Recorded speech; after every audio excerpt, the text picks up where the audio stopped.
وہ کیسے ایک دوسرے کے خیر خواہ تھے، وہ کس طرح ایک دوسرے سے محبت کرنے والے تھے، وہ کس طرح ایک دوسرے کا خیال رکھنے والے تھے۔ جب تک ہم ان باتوں کو نہیں سمجھیں گے عزیز بھائیوں، اس وقت تک اس ملک پاکستان کے حالات نہیں بدلیں گے۔ نبی علیہ السلام مکہ چھوڑ کے مدینہ میں تشریف لائے۔ مدینہ میں یہودیوں کا کلچ تھا، وہ سود پہ قرضے دیتے تھے۔ ادھر مہاجرین آئے سارا کچھ چھوڑ کے، ادھر انصار تھے۔ انصار کی فیکٹریاں نہیں تھیں، انصار تاجر نہیں تھے، انصار کھیتی باڑی کرتے تھے۔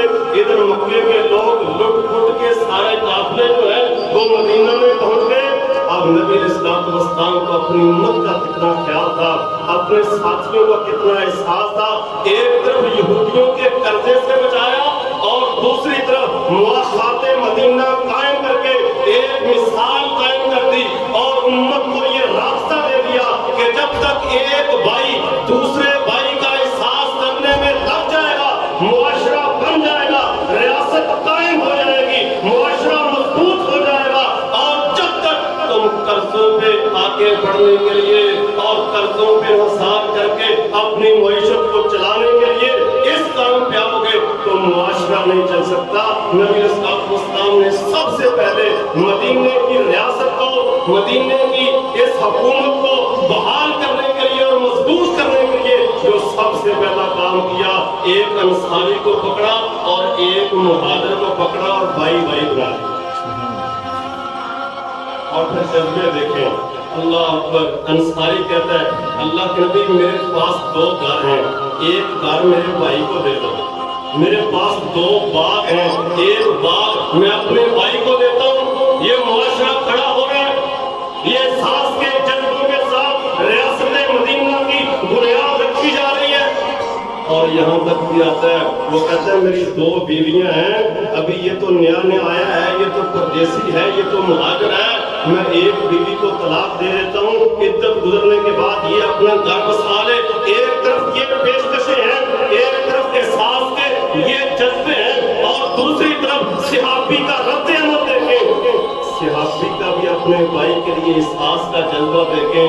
کہتے ہیں میرے بھائی تمہاری پیشکش اپنی جگہ پہ، لیکن یہ ساری چیزیں تجھے مبارک ہوں، مجھے بتاؤ کہ تمہارے شہر میں منڈی کدھر لگتی؟ یہ نہیں کہ ٹھیک ہے انہوں نے پیشکش کی ہے تو میں سارا کچھ لے لوں۔ ایک طرف بھی احساس کے جذبے اور دوسری طرف بھی احساس کے جذبے ہیں۔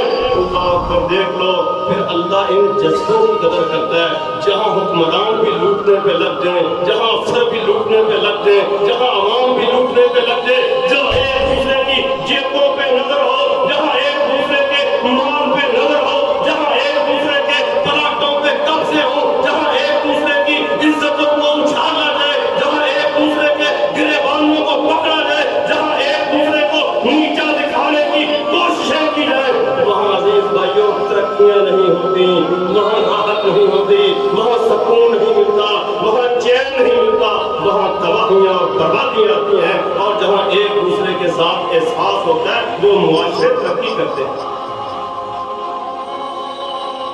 یہ کون سے صحابی عبدالرحمن بن عوف رضی اللہ تعالیٰ عنہ کہتے ہیں میرے بھائی مجھے یہ بتاؤ تمہارے شہر میں منڈی کدھر لگتی ہے، مجھے بس منڈی کا راستہ بتا دو، تمہارا باغ تمہیں مبارک ہو، تمہاری بیویاں تمہیں مبارک ہو، تمہارا گھر تمہیں مبارک ہو، میں محنت کروں گا، محنت کے ساتھ کماؤں گا۔ نبی علیہ السلام کا یہ وہ عظیم صحابی ہے جس نے اتنی محنت کی۔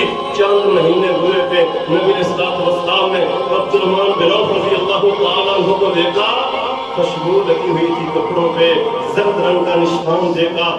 کہا عبدالرحمن یہ نشان کیسا ہے؟ کہتے ہیں اللہ کے نبی میں نے شادی کر لی۔ محنت کے ساتھ، احساس کے